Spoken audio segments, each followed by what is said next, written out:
entenc. Jo, com que ja esteu acostumats a que sigui l'ovella negra de les tertúlies, jo trenco una llança a favor d'Airbnb. Aquí hi ha una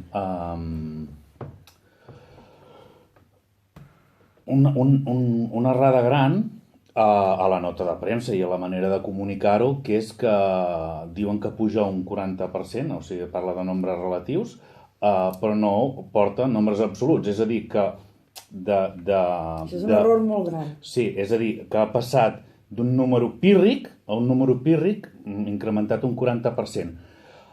Però no passa res. Airbnb ha fet molt bona feina. Vaig anar a totes les sessions que es van fer d'Airbnb i m'ha ajudat a entendre moltes coses del turisme. Soc un gran defensor de les possibilitats del turisme a Igualada. M'ho crec més que els que ho han de gestionar. I res, jo vaig aprendre molt a Airbnb amb aquelles sessions. Us ho juro, ho dic en sèrio. Jo el tema Airbnb, o sigui, el potencial turístic de la comarca de l'Anoia, d'Igualada no parlo perquè crec que Igualada Igualada sola també. li falta una mica, però de tota la comarca en conjunt, per tot l'entorn natural que tenim i tot, jo super a favor, soc la primera que sempre que conec gent de fora, amb les meves amigues de la universitat, els dic que vinguin a la FOU, que vinguin a caminar aquí, que vinguin a passar el dia, perquè a mi m'encanta la comarca que tenim i soc super promotora. Ara, que des d'una institució pública hagis de donar-te la mà a una empresa privada per potenciar el turisme d'una comarca, això cadascú a nivell ètic o el que li sembli. No hi veig problema. Els partenariats público-privats n'hi ha i funcionen. Però segurament hi ha altres opcions que han de pactar amb aquesta empresa, que és, o sigui, és com... A tot arreu estan intentant posar-li traves a aquesta empresa, a totes les ciutats grans, i no parlo només de Barcelona, que és el cas més proper. Si mirem a Londres, si mirem a Berlín, també s'està regulant en aquesta matèria per intentar frenar els abusos que es cometen a través d'aquesta empresa i que aquesta empresa no posa cap trava a que es cometin aquests abusos. I per tant, no sé, crec que hi ha altres opcions. Sí. La setmana passada no vaig parlar gairebé gens, el Quintana em va fumar bronca, per tant, aquesta setmana m'esplaio. Vens a recuperar el temps perdut. Vinc a recuperar el temps perdut. A veure, la mala fama que té Airbnb és pels pisos turístics. Correcte. Els pisos turístics que incrementen els preus del lloguer a les grans ciutats, sobretot les turístiques, etc, i que foten fora a la gent, els llogaters al carrer per després poder fer pisos turístics i tal igual, això és una possibilitat que jo no defenso per Igualada ni per enlloc. Ara, el que ells en diuen home sharing, és a dir, tu tens un pis i pots llogar una habitació que tens buida o pots deixar-lo per Setmana Santa o pots deixar-lo al mes d'agost mentre tu ets fora de vacances, això és una altra possibilitat que incrementa les rendes de persones que no tenen ni una segona residència, ho fan amb el seu propi pis. I això és una possibilitat ben legítima.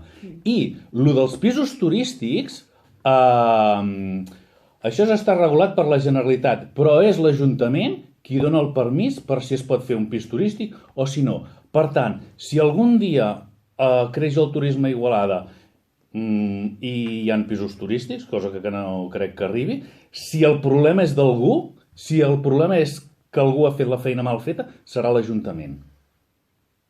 Bueno, aquí hi ha diversos factors que ha introduït en Albert, que és no tot és perfecte. I el tema d'Airbnb, tal com s'ha plantejat aquí a la comarca, doncs jo ho he entès com a potenciar els elements turístics que tenim i els allotjaments turístics que ja tenim, com pot ser la Villa Casa Rurals, com la Villa Verde d'Hostalets de Pierola o Can Morell d'Orpí, etc. I a més de qualitat. I amb aquesta línia sí que es fan activitats i ara es planteja fer un e-bike per diferents espais. D'una oferta que ja existeix i que ja tenim. Correcte. I això, vos o no, jo quan vaig llegir els diaris nacionals que Igualada era la Toscana catalana, a mi, diu, ostres, mira, parlant d'Igualada, no? Que pots estar més d'acord o no? Però que aquest experiment que s'ha fet en Airbnb ha donat visibilitat a Igualada de la comarca, això és un fet.